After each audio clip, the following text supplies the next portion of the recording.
Hello everyone, for 41 through 46, we are working with the equation of a circle. So the first thing I want you to remember is that the equation of the circle is x minus h squared, in parentheses, plus y minus k squared equals r squared.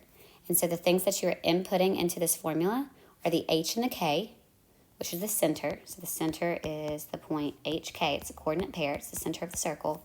And then the radius is going to be your r. So r equals radius. And I want you to remember that in the formula we have minus plus minus. So we have the minus symbol, plus symbol, and minus symbol in the standard form of an equation. And so it says use the information provided to write the equation for each circle or to provide the center and radius.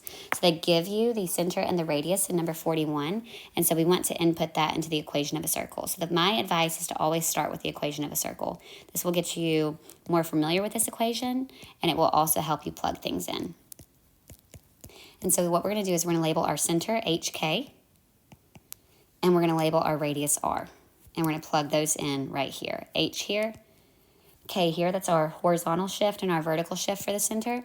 And then here's my radius. So what we're going to do is we're going to do, that'd be x minus, because it's part of the formula, 4.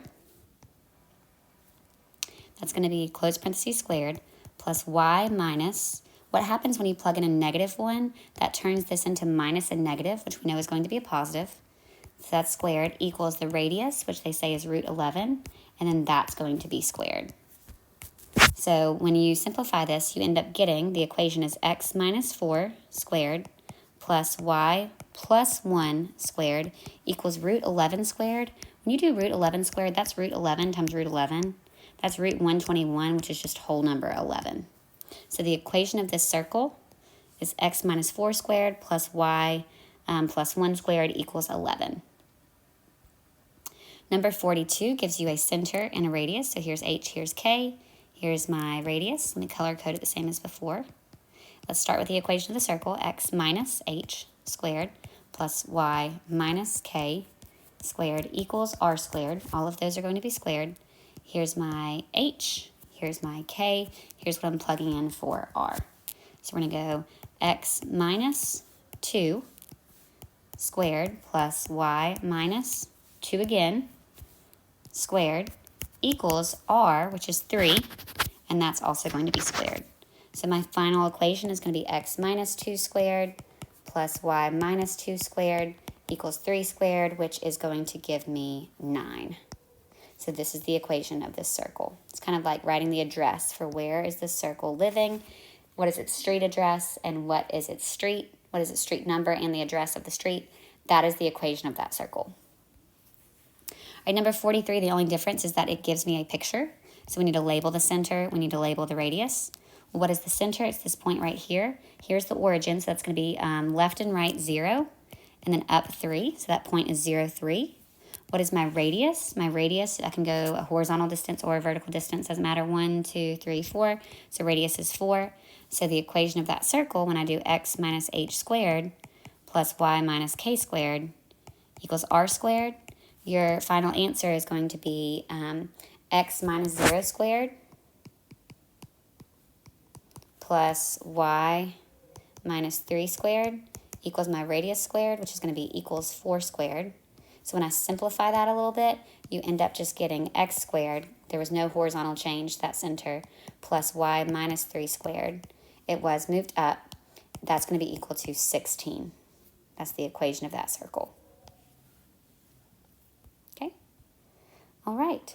Number 44 is probably the hardest circle equation on here because it gives you the center, HK, and then it gives you a point on the circle, which is an XY pair, but it doesn't give us the radius. So we're going to have to find the radius, x minus h squared plus y minus k squared. By plugging in a point that we have, we're looking for our r squared. Thankfully, we can go ahead and write part of the answer because we already have our h and k. So we know this is going to be x minus 11 squared plus y plus 5 squared. Those signs change. We just need to find what r squared is.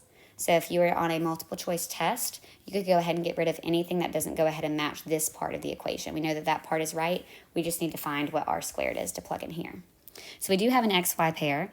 We have, that's going to be 9 minus, what is my h? That's going to be 11. 9 minus 11 squared plus what is the y that's given?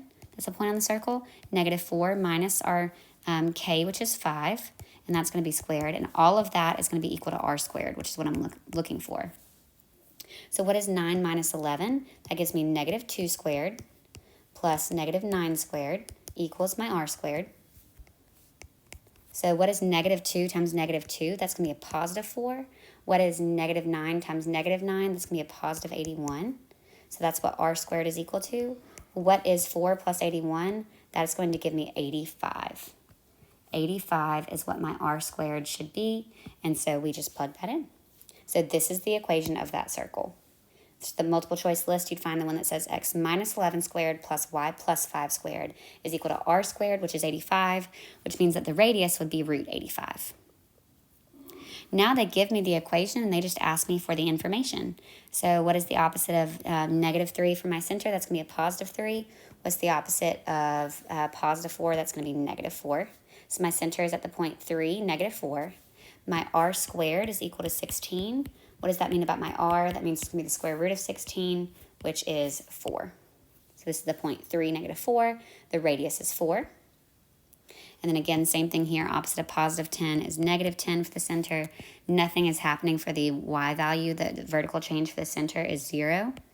And then what is my r squared? R squared is 7. So what is my radius? I have to take the square root of both sides. So the radius is going to be the square root of 7. And we want the exact answer. It says equals, so we're just going to leave that as the square root of 7. I could approximate that if I wanted to. If I were sketching the circle, the square root of 7 would give me about a radius of like 2.6. All right, and that is the Circles study guide. So happy studying. I hope that this has helped. Make sure you know your formulas for the different theorems that we've learned about circles.